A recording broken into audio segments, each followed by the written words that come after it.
Hello, ഞാൻ നിങ്ങളുടെ സ്വന്തം അനി. ഞങ്ങളിത് സൺഡേ എടുത്ത വീഡിയോ കേട്ടോ. സൺഡേ പള്ളിയിൽ പോകാൻ വേണ്ടിയിട്ട് എടുത്തതാണ്. രാവിലെ 6:30 ആയതേ ഉള്ളൂ. ഞങ്ങൾ രണ്ടുപേരും കൂടെ പള്ളിയിൽ പോവുകയാണ്. പുള്ളി അറിയുന്നില്ല ഞാൻ ഈ വീഡിയോ എടുത്തത്. ഇതാരാണെന്ന് മനസ്സിലായല്ലോ, ഒരു ഹസ്ബൻഡാണേ. അപ്പോൾ പുള്ളി യൂട്യൂബ് ചാനൽ തുടങ്ങിയത് പോലും പുള്ളി അറിഞ്ഞിട്ടില്ല. ഇതാ നമ്മൾ അടുത്തൊരു അമ്മാമ്മയെ ഇപ്പോൾ കണ്ടിരുന്നു. അമ്മാമ്മയോട് കാര്യം പറഞ്ഞ് അവരും പള്ളിയിൽ പോകാൻ വേണ്ടിയിട്ട് ഇങ്ങനെ നിൽക്കുകയാണ്. നമ്മുടെ തൊട്ടടുത്തായിട്ട് തന്നെയാണ് പള്ളി. ഞങ്ങളിപ്പോൾ ഇങ്ങനെ എത്തിച്ചേരും പള്ളിയിലേക്ക്. ഇതാ എത്തി. ഇതാണ് പള്ളിയുടെ പരിസരം.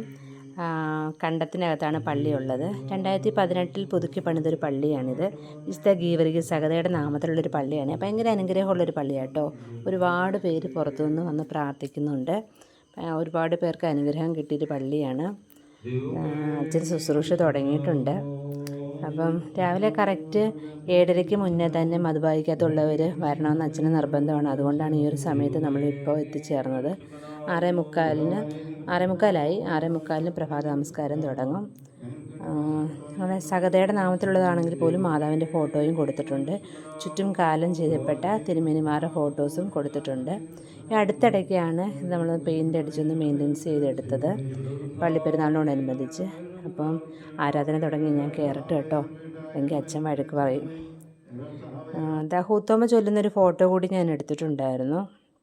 അതിനുശേഷം ആരാധനയ്ക്ക് ശേഷം 10+2 പാസ്സായ കുട്ടികൾക്ക് യൂത്ത് അസോസിയേഷൻ്റെ ഭാഗമായിട്ട് ഒരു ട്രോഫി വിതരണം ഉണ്ടായിരുന്നു. അതിനുശേഷം ആത്മീയ സംഘടനയും യൂത്ത് അസോസിയേഷനും ചേർന്ന് പള്ളിയുടെ പരിസരമെല്ലാം ക്ലീൻ ചെയ്യുകയൊക്കെ ചെയ്തു. എല്ലാം വൃത്തിയാക്കി.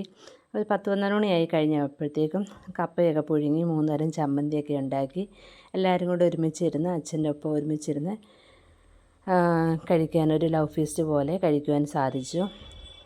അതൊരു സന്തോഷമല്ലേ. എല്ലാവരും കൂടെ ഒരുമിച്ചിരിക്കുന്നൊരു ഫോട്ടോയാണ് ഞാൻ ഇട്ടേക്കുന്നത്. ഇത്രയും പേര് അടങ്ങുകയായിരുന്നു. അതിന് ശേഷം ഒരു കൊയറിൻ്റെ ചെറിയ പ്രാക്ടീസ് ഉണ്ടായിരുന്നു. ഞാനില്ലായിരുന്നു കേട്ടോ, ഹസ്ബൻഡുണ്ടേ. പിന്നെ ഞാനൊരു മാതാവിൻ്റെ ഫോട്ടോ ഇതിനകത്ത് ഷെയർ ചെയ്തിട്ടുണ്ട്. അത് കുറച്ച് നാളുകൾക്ക് മുൻപേ സുഗന്ധം ഒഴുക്കിയൊരു അനുഗ്രഹിച്ചൊരു ഫോട്ടോയാണിത്. ഇപ്പോൾ ഈ കഴിഞ്ഞ ഒരു മാസത്തിന് മുന്നേ വീണ്ടും 2 വര കാണാനായിട്ട് അനുഭവപ്പെട്ടു. ഒരുപാട് പേര് വരുന്നു, അത് കാണുന്നുണ്ട്, പ്രാർത്ഥിക്കുന്നുണ്ട്. അപ്പോൾ ഇന്നത്തെ വിശേഷം കഴിഞ്ഞു. അടുത്ത വിശേഷമായിട്ട് ഉടൻ വരുന്നതായിരിക്കും. അതുവരേക്കും ബൈ.